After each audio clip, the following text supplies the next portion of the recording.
Welcome to a tutorial on using GIS and the Adobe software together to produce high-quality site analysis diagrams. The creation of site analysis diagrams is very common in landscape architecture projects, and the base map that's sitting here in front of you is something that, a type of figure ground that we would often construct as part of an initial project review. In addition to that, it'd be great to be able to go ahead and quickly lay over some of the basic information like tree cover, be able to do simple building diagram, figure ground analysis. We can certainly look at circulation issues. All of these things are part of this process, of understanding and learning about our site and communicating with the public what we found.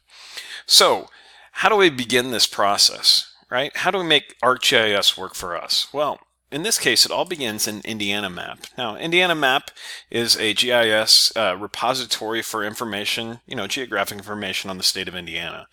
In our case, we're studying Tippecanoe County. So I'm going to go ahead and zoom in here real quick to downtown West Lafayette, so State Street in West Lafayette. Here's State Street running right through the middle of the screen now.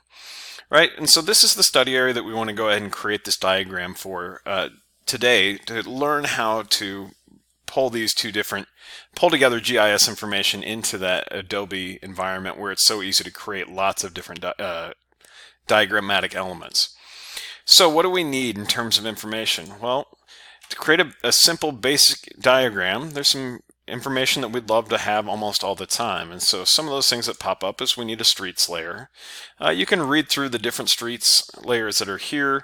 I'm going to go ahead and use the most current one. This was updated in April of 2018. I'll add that layer to my map, and you'll see that's now reflected in the overall map here. But while I'm there, I'm also going to go ahead and grab a few other critical layers. Amongst those layers is that I would like a county boundary. And so I'm going to go ahead and grab the county boundary there, jump back over here. In addition to county boundary and roads, I would also like land parcels. So I'd like to know the ownership pattern, the actual who owns what piece of land that breaks down our sites for us.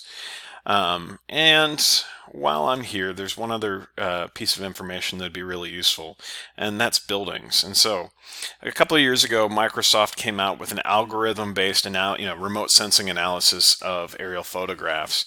And basically what this is this is a simplified figure ground diagram for the entire United States.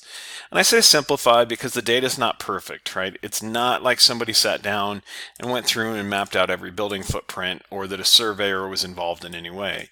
But what you'll see when I zoom in here is that you can see that generally most structures are represented somewhat in the right location, although you'll see that there are errors. And if I were able to pull up an aerial photograph behind this, there would certainly be some issues with this particular layer. But this goes back to how quickly can we produce site analysis diagrams. A simple figure ground for the area, even as small as the downtown area of West Lafayette. If you were to go in and draw all of those buildings over the top of an aerial photograph, you could spend a pretty significant amount of time going through and even representing them as simple polygons. To be able to pull up a basic figure ground, knowing that it's not perfect, we can always put a disclaimer on any of our diagrams that they are a representation only, not necessarily a surveyed or a perfect, accurate location of each and every building. I mean, those are things that we can definitely talk about in the limitations of our data. All right, so all of the data that we need is, right here. And so how do you download this? Well, you just go ahead and click on each of these layers, and you can click the download button, and you're going to see down in the bottom left hand corner of your screen that it goes ahead and starts the downloading process.